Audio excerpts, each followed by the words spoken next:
After I obtained my first job, my parents took over my finances since they believed I wasn't financially savvy enough. I felt it was time to discipline them after discovering their stash. Emily is my name. I reside in Spokane, Washington, and I am 19 years old. Everything changed for me last summer. Not only did I land my first professional job, but it also made me mature in ways I never would have imagined. I was always a good kid, if you will. Part-time babysitting jobs, on a roll, never sneaked out, never drank, and never even spoke back much. My parents, Rick and Marlene, have always been traditional conservative parents who co-own a small catering company.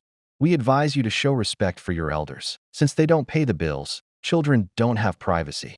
A home like that. I tolerated that until I started working because I didn't know any different growing up. I got a job at the front desk of a mid-sized dentist office about 20 minutes from our house last June. I was ecstatic. It wasn't glitzy. I answered phones, made appointments, and submitted insurance claims, but it paid $18 an hour, much more than any of my pals were earning. It was the beginning of my journey to self-reliance. I was planning. I was going to have a little freedom at last, save for college, and possibly buy a used Toyota Corolla by Christmas. I briefly believed my folks were pleased for me. When I brought my first uniform shirt home, they grinned. My father even made a joke about me becoming the breadwinner now. Then came the first payday. They seated me in the living room a week later. My mom still had flour on her hands from baking, so I remember that Saturday morning. My dad had that look on his face when he was going to give me a lesson in life. They informed me that after considering my future, they had made the decision to handle my money. My father claimed that I was too inexperienced and emotionally impulsive to manage actual money. He said, "You're still a kid, Em. You don't know how fast it disappears." My mother responded that they would set up a family savings account for me, but they would maintain control of it until I demonstrated that I was old enough. I inquired as to whether I would still have access to the funds. They gave me a glance that suggested I was being challenging. They wanted me to concentrate on working and studying rather than worrying about money. So my mother answered, "No, not right now." My stomach dropped. They were taking my first salary away before I had even spent $1 on it. I initially attempted to reason with them. I clarified that I had done some study on credit building. Spreadsheets were with me. I had objectives. It didn't matter, though. I could show my dad any spreadsheet I wanted. He continued, laughing. However, it didn't alter the reality that he had the last word, and I was still living under his roof. That marked the start of the control. After that, each paycheck was deposited straight into the account under their control. They denied me access to online banking. I never saw any breakdowns, receipts, or anything else. My dad would always respond, "You're doing fine," or "We'll let you know if there's anything to worry about." When I questioned how much was in there, it felt like financial gaslighting when my mother would act offended and ask, "Do you not trust your own parents?" I continued to work nearly full-time in the interim. I had classes at the community college 2 nights a week after working from 8 to 4 Monday through Friday. Thanks to a little grant and some assistance from my friend Sarah, who allowed me to use an old laptop, I was able to pay for those classes out of pocket. I no longer hung out with my friends. For lunch, I packed peanut butter sandwiches. I didn't have a car and couldn't afford ride-sharing, so I took the bus everywhere, sometimes for 2 hours each way. But my folks appeared to be doing exceptionally well. Their phone plans were upgraded. Despite the fact that the previous grill was still functional, my dad got a new one.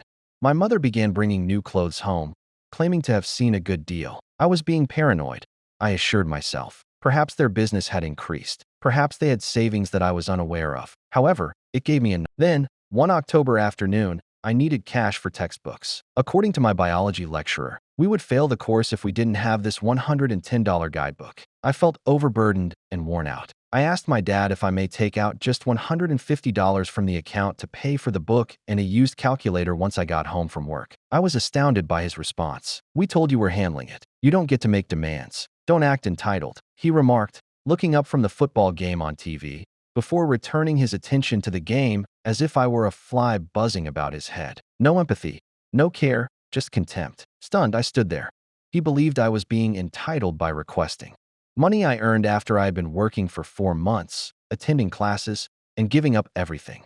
Instead, something snapped in me that night. Something inside of me flipped like a switch after that night. I ceased to inquire. I gave up pushing. I cooperated. I was still Emily on the outside, the responsible, dutiful daughter who studied, worked hard, and grinned at the dinner table. When my father made condescending remarks about having good financial sense, I nodded. When my mom walked in after one of her treat-yourself days, I remarked on her new shoes. I pretended to trust whatever they said to me, but I was watching from within. I started to pay attention to all the minor details that I had previously ignored. Even though my parents weren't particularly thrifty in the first place, their spending had become much more extravagant after I began working. Just a few months prior, my dad had criticized the brand new 75-inch flat screen that was installed in the living room as being superfluous. After going to Wonderful Clips and using coupons, my mom began sharing selfies from spa days on Facebook almost every other weekend. Her messages said things like, "Self-care is not selfish." Her hair was notably styled and toned, and her nails were glistening with new gel polish. My dad, who doesn't generally spend a lot of money, unexpectedly had a brand new set of golf clubs and a luxury bag and a jacket that was more expensive than my groceries for 2 weeks. I listened. I made mental notes. When they omitted receipts, I looked them over. I followed them around. I became aware when my dad began to carry a separate wallet that was monogrammed on leather. Even though my mother had previously informed me that they were unable to assist with my college application fees, I became aware of this when she purchased matching baggage for their anniversary vacation. When I heard them conversing late one evening, it was the last straw. I stopped at the top of the stairs after arriving home early from class. They were sitting in the kitchen below, the lights dim. My mom told my dad, and I listened. Emily isn't even aware of the extent of our assistance. She would spend it all on junk automobiles and junk food. My father laughed and told her to be thankful. Children don't require money. They require guidance. They were celebrating their theft of my property. I decided I needed proof at that point. I waited till I heard my dad's distinctive snore one night after they had gone to bed. Rhythmic and deep, akin to a lawnmower in the distance. I slipped into their bedroom by sneaking down the corridor. I had instinct, no real plan. I located it after conducting a methodical, silent search. Under a stack of worn-out winter coats, in the back corner of their walk-in closet, is a little fireproof safe. I brushed the dust off the keypad, snapped a picture of the brand and model number, then pushed it out just far enough to examine it. I returned to my room after putting it back exactly how I had found it. I Googled everything while I was lying in bed. It turns out that many low-cost home safes have default settings that are rarely changed. After making a list of them, I inhaled deeply and bided my time till another peaceful evening. I attempted the first code after sneaking back into their closet when the time came. Nothing on the second. A slight click was heard on the third attempt. The lock came loose. I went cold. The quiet was heavier than it had been. I opened the door slowly. There were envelopes inside, damning and neatly labeled. Emily August, Emily September, October, Emily, November, Emily. My name, my funds. Thick stacks of crisp, rubber-banded cash were inside each envelope. Others were almost empty, while others were full. I swiftly and meticulously tallied it. More than $5,000. Additionally, there were a number of gift cards from establishments I had never even visited, some of which still had their receipts. The money wasn't the worst, though. The note was the thing. It was a half-folded sheet of notebook paper with my mother's exact script slanted over the top. One day, Emily will thank us. She is being shielded from herself by us. Nothing they had spoken to my face had the same impact as that one line. They really thought they were helping me, that it was acceptable to manipulate me, gaslight me, and steal from me. I didn't give them credit. I had a plan. I anxiously awaited the appropriate time. Everything had to be flawless. No traces, no errors. 2 weeks later, the chance presented itself. For one of their lavish wellness trips, my parents were leaving town. Nashville this time. While my dad boasted about their 5-star mindfulness package on Facebook, my mom described it as an opportunity to rejuvenate our souls. I volunteered to water the plants while they were away, grinned, and nodded. I was counting the days inside. I acted the role, waved goodbye, and requested them to bring me something from the airport gift shop the morning they departed. After locking the door behind them, I watched as their automobile vanished down the street. Just in case they forgot something and returned, I waited for 3 hours. After that, I started working. Once more, I opened the safe. I had left the envelopes precisely where I had put them.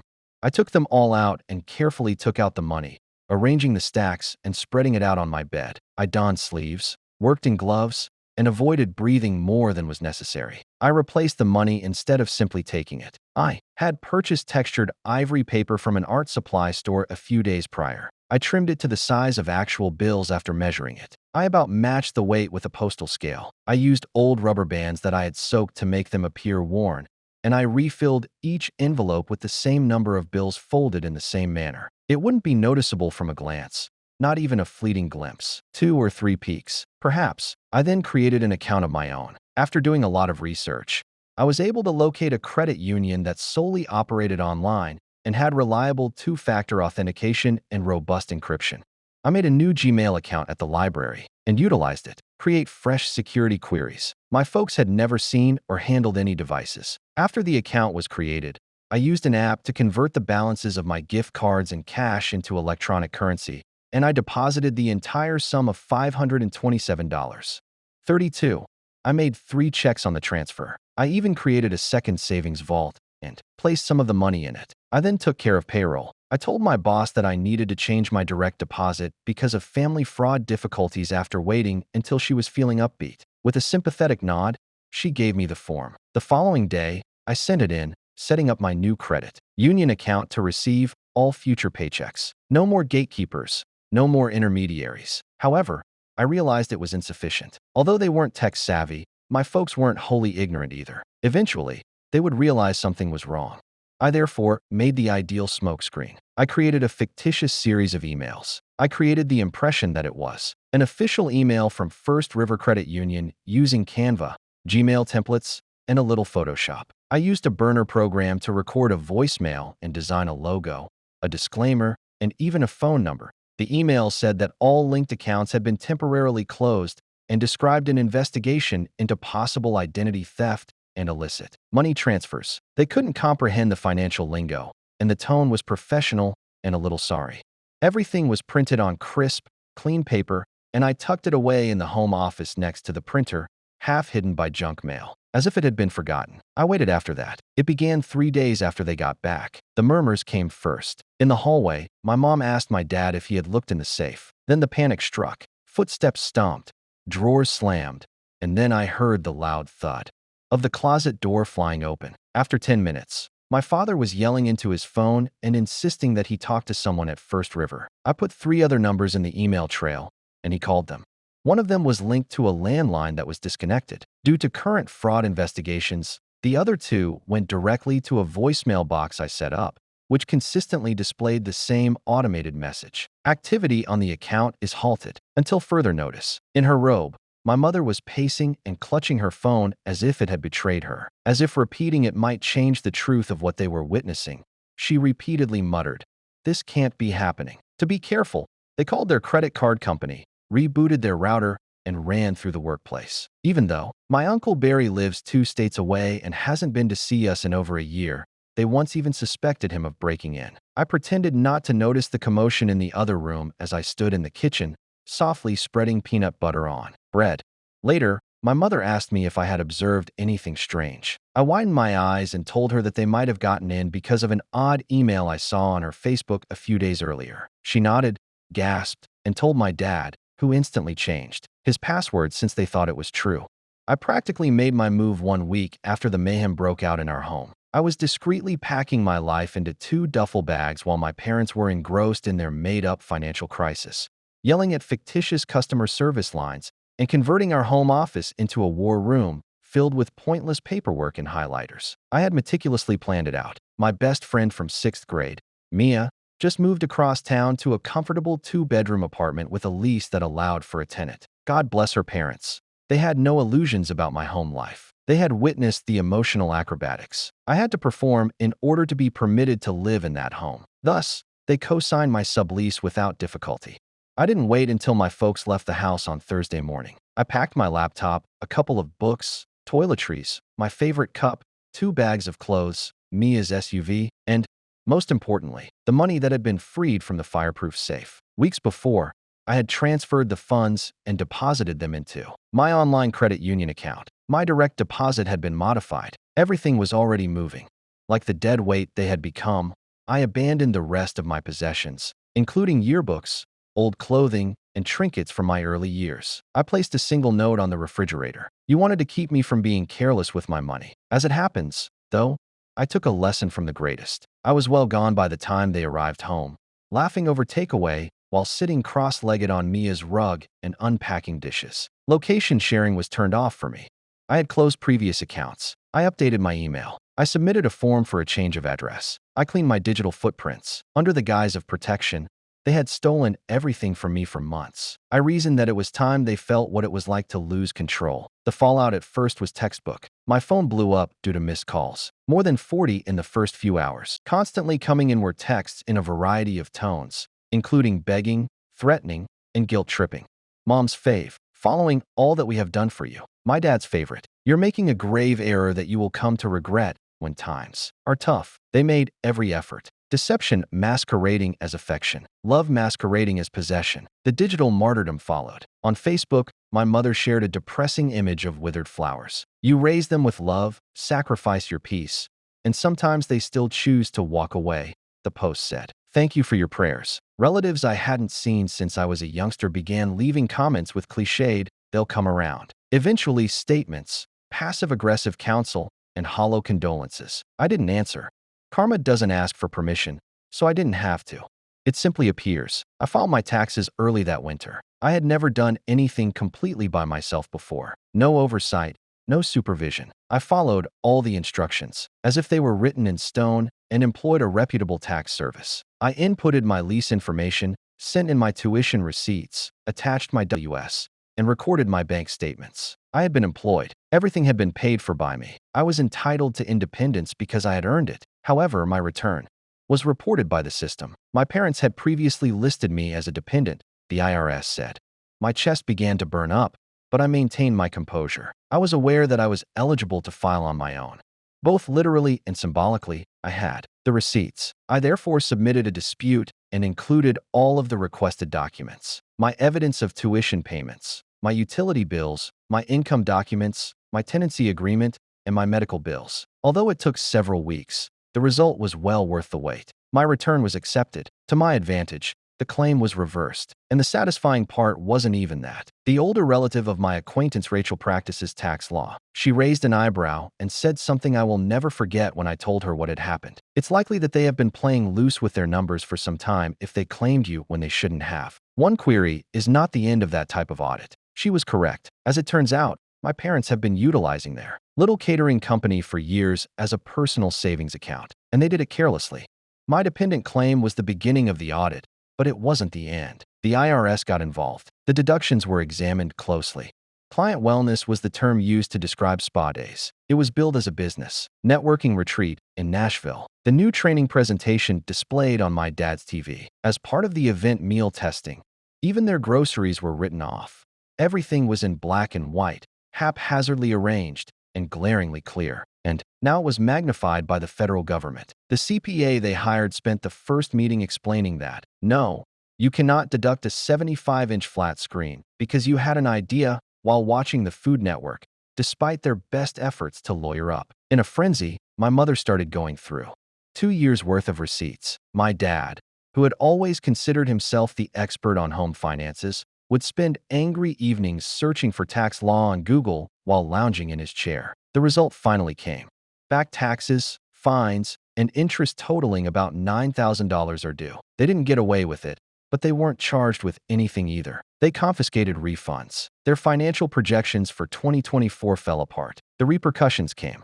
The days at the spa disappeared. At her favorite manicure parlor, my mom discreetly stopped branding herself. Blurry screenshots of them cooking at home replaced beachy brunches on their Instagram stories. They discreetly rescheduled their yearly trip to Palm Springs. My father began reposting inexpensive food suggestions instead of posting motivational statements about the grind. The personal fallout followed. They needed to begin reducing. The subscription to the yoga studio is no longer available.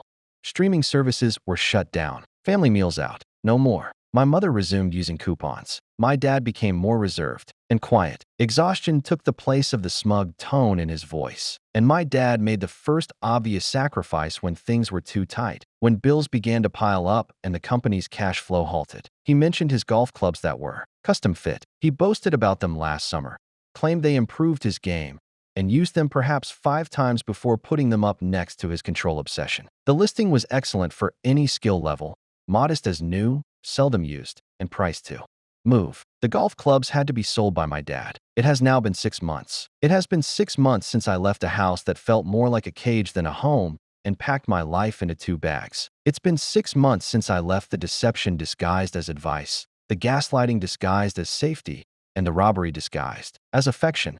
And over those 6 months, I created my own life, something I had never had before. It wasn't simple. The initial weeks were a haze of transition, figuring out how to work and go to school without becoming burned out, setting alarms early enough to take the bus when the morning shift arrived earlier than normal, remembering to pay rent on time, and figuring out how to split food between two salaries. However, every difficult day was made worthwhile by my turmoil, my rules, and my duty.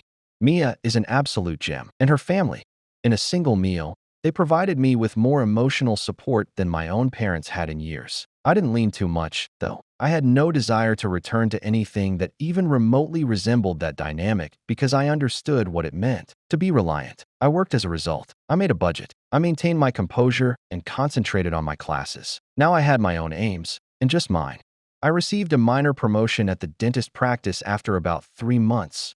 Better flexibility. For my academic schedule, a little more money, and more hours worked. That gave me more choices. I began exploring different locations, not fancy apartments, but ones where I didn't have to feel like a borrowed life guest or sneak past someone else's bedroom. Eventually, I located a 1-bedroom apartment in a building that was older but well-maintained. It was mine, even though the laundry room smelled like old socks, the windows needed new blinds, and the floorboards creaked. Without consulting anyone, I signed the lease. I made the deposit payment from my personal account. Slowly, piece by piece, I filled it with used furniture and a collection of mismatched dishes that I really enjoyed. Then came the moment that, even now, brings a grin to my face. An elderly woman who kept all of her maintenance receipts in a tidy little binder sold me a silver Honda Civic that was dependable and barely used. I made the whole payment. No cosigner, no loan, and no parental lecture about interest rates or how I would ruin it on my own without help.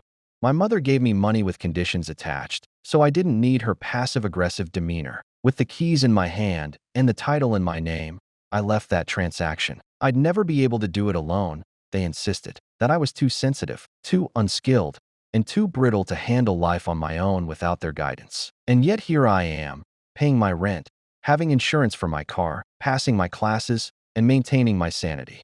My parents and I no longer communicate. Almost that, to be honest. They continue to behave as though their actions were admirable. That I was learning responsibility by pilfering my paychecks and storing them in envelopes. That it was some sort of compassionate intervention to lie to me and use my money to pay for their leisure. They cling to that story as if it were a lifeline amidst the sea of their own self-inflicted consequences. Every few weeks, I receive a text message, generally about a performance, a screenshot of an inspirational remark about parents doing difficult things out of love was once provided to me by my mom. I approached my dad for assistance, and he sent me a link to a budgeting app. It's not a warm message. They are thoughtfully constructed reminders that they still regard themselves as the knowledgeable mentors rather than the ones who failed to establish credibility at every turn. My mother sounded like she had been crying in one of the voicemails, expressing how much they missed me and how they never intended to cause me any harm. However, it was never a true apology